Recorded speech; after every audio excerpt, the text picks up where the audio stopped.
How about Arm & Hammer of Occidental Petroleum? Arm & Hammer is a very interesting example. Arm & Hammer received the first foreign concession in 1922 in asbestos in the Ural Mountains.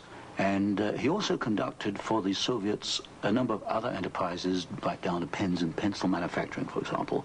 But Arm & Hammer is interesting because his father, although Arm & Hammer today is chairman of Occidental Petroleum Corporation, his father was Julius Hammer, who in 1919 was Secretary General of the Communist Party USA, which emphasizes the argument I made throughout my books, that at the top level, there's no difference between your top communists and your top capitalists. They interlink. You've got Arm & Hammer, chairman of Occidental Petroleum. His father was Secretary of the Communist Party USA in 1919. So it's basically a power grab. It's a power grab, an international power grab.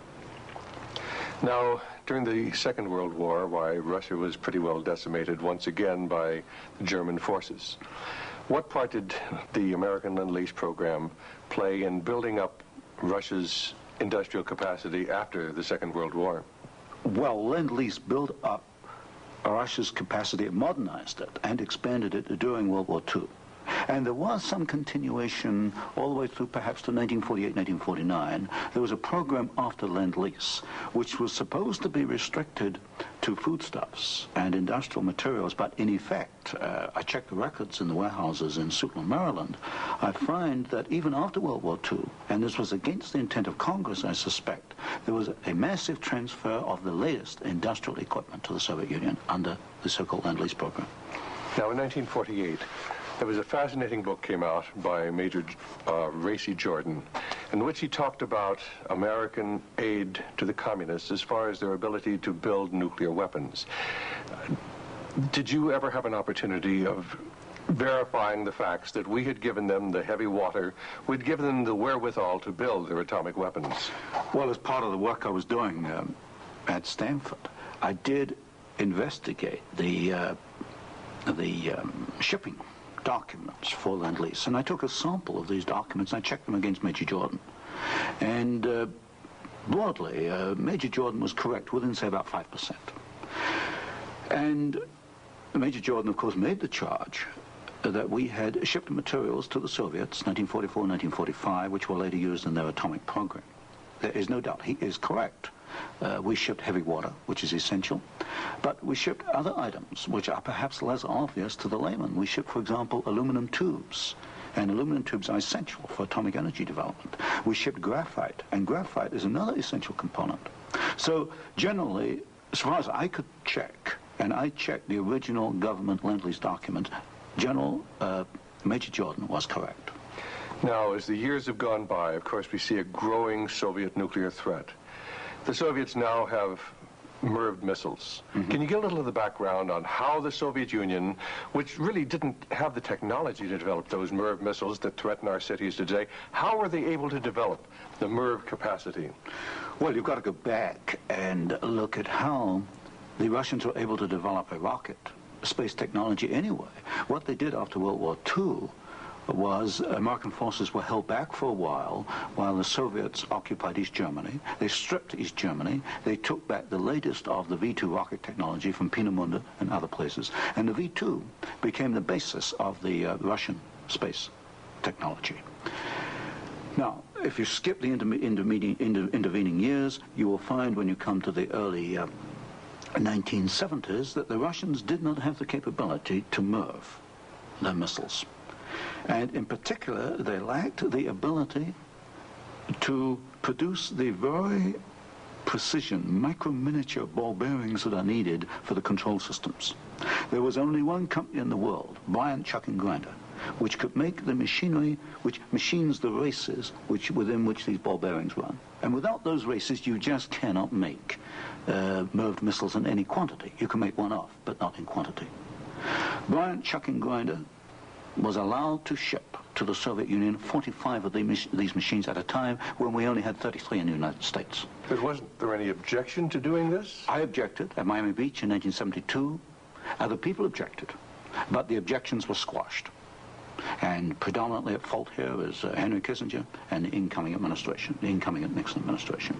This was known, I'm sure it was known in DOD. If I knew it, then certainly DOD knew it.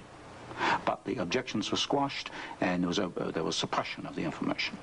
And so once again we see America building up the military capacity, the nuclear threat from the Soviet Union. Well, this goes, you know, when you talk about moving of missiles, you're talking about a quantum jump in your military technology. Now, I'm not a military man, but to me, the ability to do that is a massive leap forward, and we enabled them to do it, and we did it knowingly and deliberately. During the Vietnamese War, the Soviet Union and the Eastern European satellites were the primary suppliers of war materials to the North Vietnamese who were killing American boys in South Vietnam. Would you comment on our aid and trade with the Soviet Union and with the Eastern European satellites during that period of time? Well, there's no question that the Soviets were the prime suppliers of military equipment and supplies to the North Vietnamese. Let me give you an example.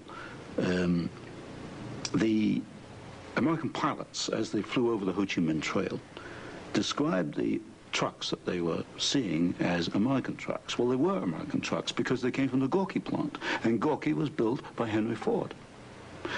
And so you have the situation where we were, in effect, supplying both sides in the Vietnamese War.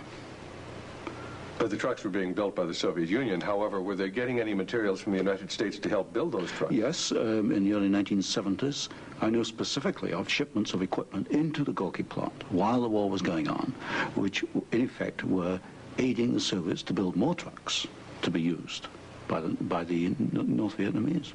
How about loans? Was America extending loans to the Soviet Union during this period when they were the primary financiers of the North Vietnamese? Yes. Beginning about 1970, there was a massive grant of loans to the Soviet Union. I'd say by about 1976, it must have totaled perhaps $40 billion outstanding. And so this, of course, these loans were used to enable the Soviet Union to purchase industrial equipment in the United States, and this industrial equipment was used to manufacture, in part, military supplies which were used against us in Vietnam. How about Russian shipping that was being used to ferry supplies to North Vietnam? Shipping is a very interesting example because the Soviets published a shipping register, about 6,000 ships, and I analyzed every one of these ships, both the origin of the technology of the ship itself, the hull, and the engine. Most of them are marine diesel engines. And I find that 60% of the Soviet merchant marine, which of course has military usefulness, 60% was built abroad. Only 40% in the Soviet Union, and that largely to Western design.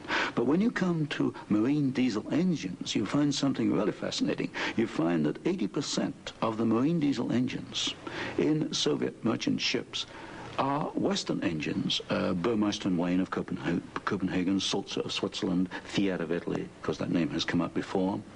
But the other 20% of marine diesel engines built in the Soviet Union are built to Western design under technical assistance contracts from Sulzer and Burmeister and Wain. So in effect, there could be no Soviet merchant marine without assistance from the West. How about the building of the Kama River plant? Kama River was built in the late 1960s, early 1970s. The basic design contract was let to the Italian firm of Fiat. Giovanni Agnelli is the chairman of the board. And this is important because Agnelli is tied in with Chase Manhattan Bank. He's on the International Advisory Committee of Chase Manhattan. What caught my attention was that Fiat does not manufacture automobile manufacturing equipment. All the Fiat plants in Italy contain American equipment. And what I found was that the equipment was coming, perhaps about 60–70% of it, from the United States, from major automobile equipment suppliers in the United States. I think